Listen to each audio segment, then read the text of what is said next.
संत न होते, जगत में जल मरता संसार। भगवान बुद्ध के समकालीन एक बात, घटित घटना आपको सुनाता हूं। 7 मंजिला मकान है। कहां? श्रावस्ती में, जिसको कौशल देश की राजधानी कहते थे। वहां पर एक बहुत धनवान नगर सेठ समझो वो रहते थे। उनके एक लड़की थी, एक लड़का था। लड़का छोटा था, लड़की बड़ी थी। लेकिन उसके पिताजी व्यापार और धन आदि संग्रह करने में बहुत व्यस्त रहते थे। सुबह जाते थे, शाम को आते थे। तो अपने दोनों बच्चों को संभालने के लिए उन्होंने एक नौकर रखा था। जो नौकर लड़की की उम्र से 1-2 साल कम ज्यादा था। धीरे धीरे उस लड़की में और नौकर में आकर्षण हुआ और दोनों के संबंध धीरे धीरे बन गए। अब अगर पिताजी को पता चलेगा तो वो बहुत नाराज होंगे, इसलिए उनको इस बात का कोई पता नहीं चलने पाया।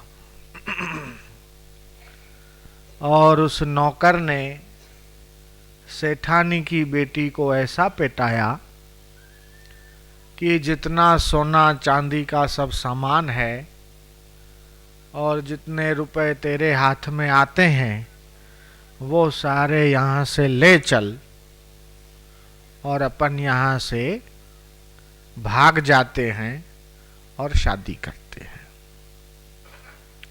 उस नौकर के ऐसा समझाने पर उस लड़की ने जितना भी उसके हाथ में आया वो सब इकट्ठा किया, रुपए पैसे ये वो सोने चांदी का सामान, और वो लड़की उस नौकर के साथ भाग गई।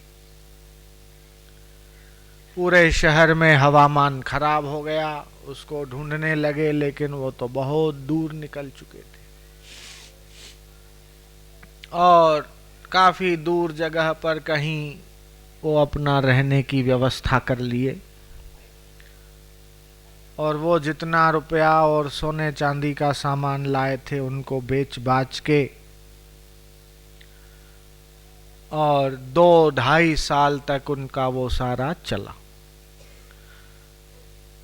वो आदमी कुछ कमाता तो था नहीं, तो कुछ जुड़ता था नहीं, तो वो जो इकट्ठा किया 2-2.5 साल में पूरा भी हो गया और उस लड़की को एक लड़का भी हो गया।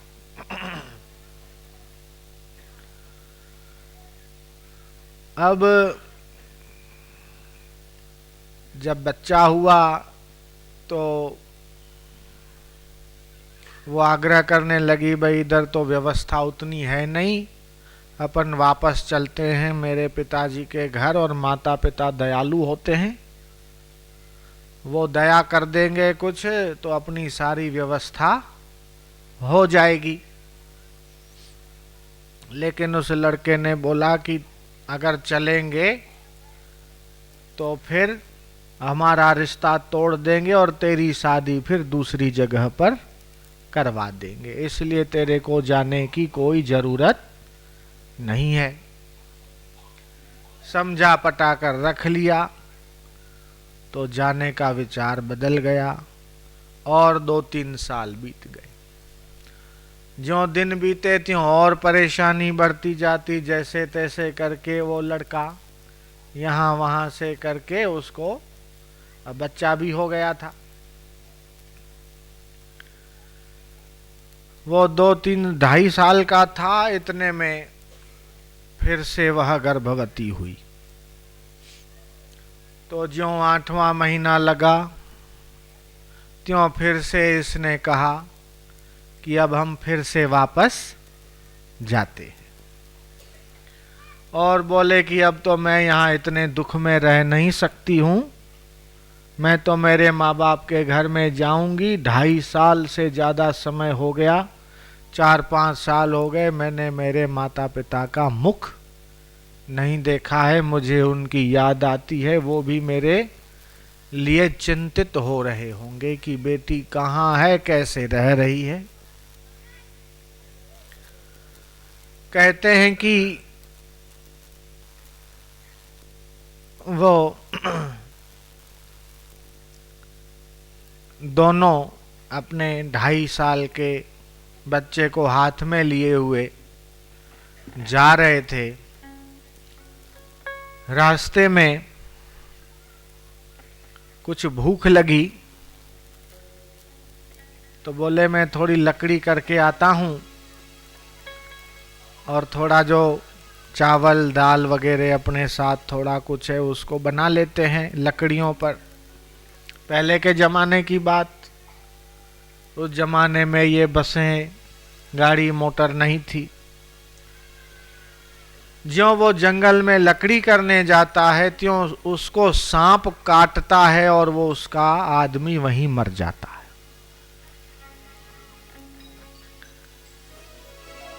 कहते हैं कि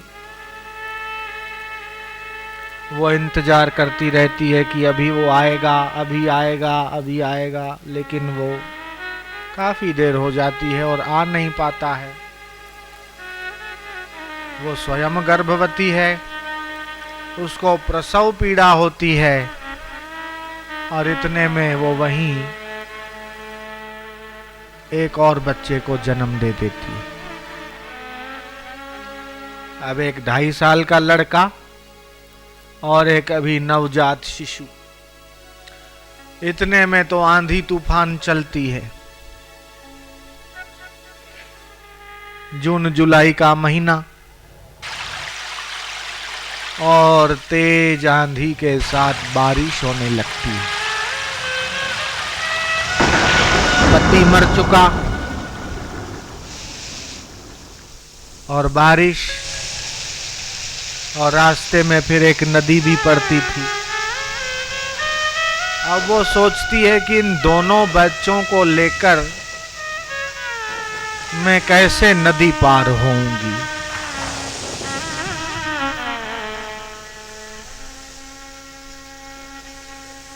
तो 2.5-3 साल के बच्चे को बोलती है तू एक किनारे पे बैठा रहो, मैं पहले इस बच्चे को सामने छोड़ के आती हूं।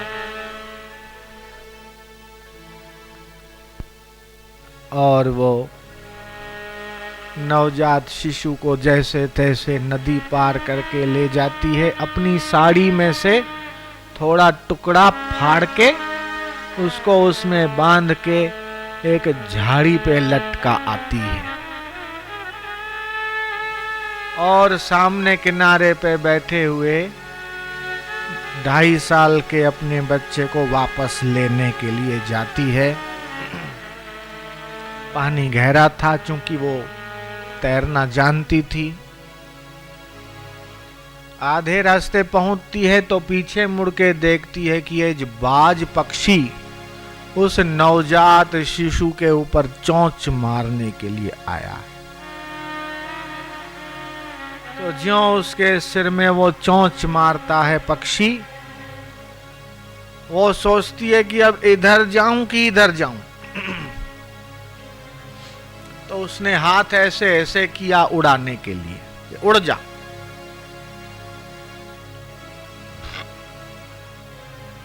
ऐसा करके वो वापस आधे रास्ते आ चुकी है, वापस जा रही है। उसको उड़ाने के लिए। इतने में वो बाज पक्षी छोटे से नवजात शिशु 8.5 महीने का पैदा हुआ, अपने पंजों से उठाकर उसको ले जाता है और इस किनारे पर उसका 2.5-3 साल का बच्चा मम्मी मम्मी माँ माँ कह के रोता है।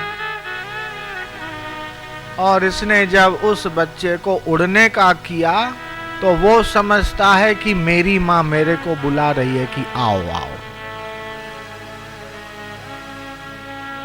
और वो नदी में उतरता है, वो बाढ़ के पानी में वो भी बह जाता है। उसके सिर पे तो मानो पहाड़ टूटा। हाय राम, ये क्या हो रहा है, मैं मर गई। एक और पति जग गया, सांप ने काटा, वो मरा। एक तरफ वो अभी का पैदा हुआ बच्चा, वो बाज पक्षी उठा के ले गया, चोंचे मार के उसको मार दिया होगा अभी तक तो। और ये जो 2.5 साल का मेरा बच्चा था, मैंने उसको बुलाया नहीं, लेकिन वो समझा मेरी माँ बुला रही है, मैं तो उसको उड़ा रही थी। और नदी में आके वो भी पता नहीं कहां बह गया, अब तो दिखता भी नहीं। पागल सी होकर बौखला गई, नदी पार करके दौड़ती दौड़ती अब देखती है कि अब सामने ही दिखाई दे रही है श्रावस्ती। 5 साल हो गए थे, और ज्यों जाती है त्यों देख रही है कि 3 चिताएं जल रही है। पूछा कि ये किसका, कौन मरा है? बोले पहले नदी वहां तक थी, लेकिन कटती कटती कटती कटती यहां तक आ गई। और बोले ये मकान जो है ढह गया, उसमें 3 लोग मरे हैं। वो मकान कोई नहीं, उसी के बाप का मकान, उसी का मकान 7 मंजिला। और मरने वाले कौन? उसके पिता, उसकी माँ और उसका भाई। इन तीनों की वो देख रही है, चिता जल रही है। उसका कौन रहा? दोनों बच्चे मर गए, पति मर गया, माँ बाप और भाई। इन तीनों की तो वो लाशें जलती हुई देख रही है। बाल खोल दिए, सिर कूट कूट के रोने लगी।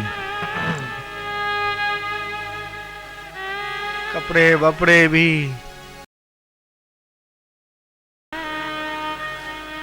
फट गए, सारे कपड़े फेंक दिए। पागल सी होके रो रो के, अरे मेरा बाप मर गया, मेरी माँ मर गई, मेरा भाई मर गया, मेरा पति मर गया, मेरा बच्चे को बाज ने उठा ले गया, एक बच्चा नदी में बह गया, मेरे पति को सांप काट खाया, मेरी माँ कहाँ गई, मेरा बाप कहाँ गया, अरे कोई बचाओ, मैं दुखियारी अनाथ, अरे कोई मेरी बात सुनो।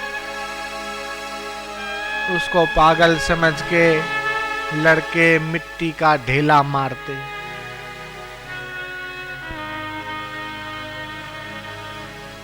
नग्न वेश में वो दर दर गांव गांव भटक रही है, जहां से गुजरती है लोग वहां का दरवाजा बंद कर लेते हैं।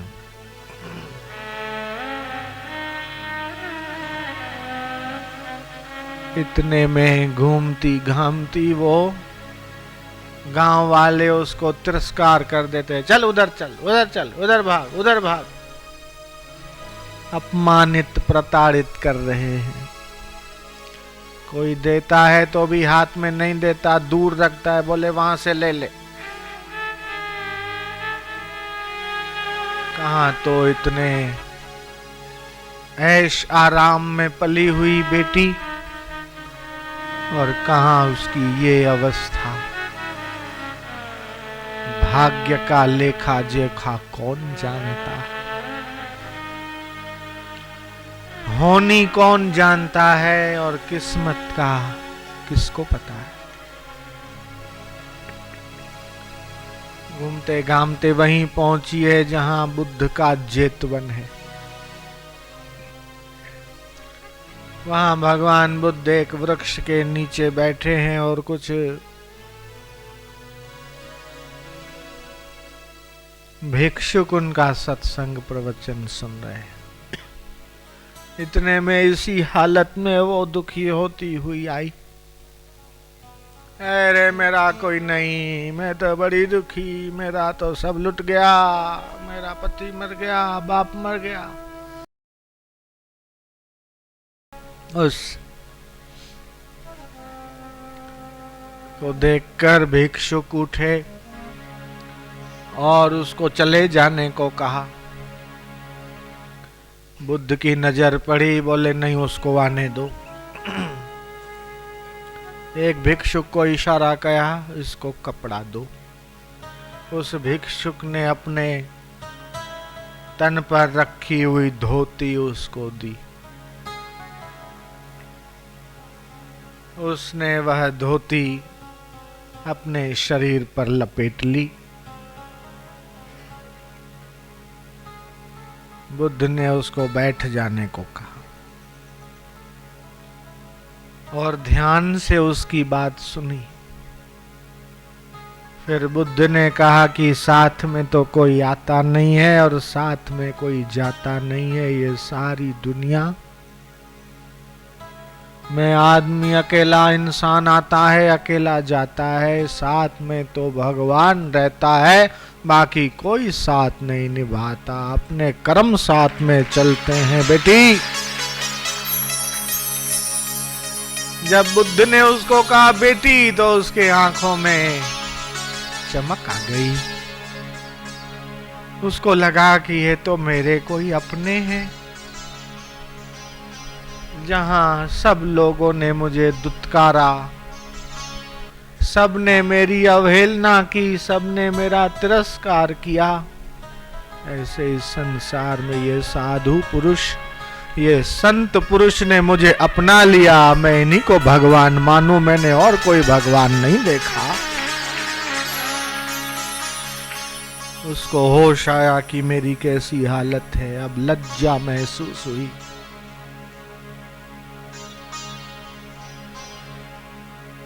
और उसका पागलपन जैसी स्थिति थोड़ी सी स्थिर हुई।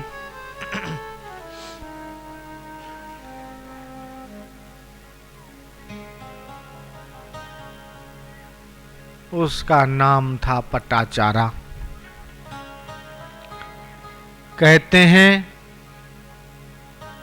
कि भगवान बुद्ध के सत्संग का ऐसा विलक्षण उसके चित्त पर प्रभाव पड़ा कि भगवान बुद्ध ने कहा कि इस अज्ञान और अशांति की ज्वाला में जो लोग जल रहे हैं उनको रास्ता दिखाओ और मेरे सिद्धांतों का और उपदेशों का जन जन में प्रचार प्रसार करो। वो भगवान बुद्ध के संदेश को और सिद्धांतों को लोगों में बताने के लिए निकली। उन्होंने पहला सत्संग किया और 600 लड़कियां उस सत्संग को सुनने के लिए बैठी थी। उसने जब अपनी आप बीती बताई कि मेरी ये दशा थी और संसार में कोई किसी का नहीं है, सब मतलब के हैं, सच्चा साथी तो भगवान है, सच्चा साथी भगवान की भक्ति है और वैराग्य है। संसार के भोगों से वैराग्य करके परमात्मा में सच्चा प्रेम जिसका हो जाता है वो तरता है, बाकी तो सब डूबते रहते हैं। उन 600 लड़कियों पर ऐसा प्रभाव पड़ा कि वो 600 की 600 भिक्षुणी बन गई और उन्होंने संसार से वैराग्य धारण कर लिया।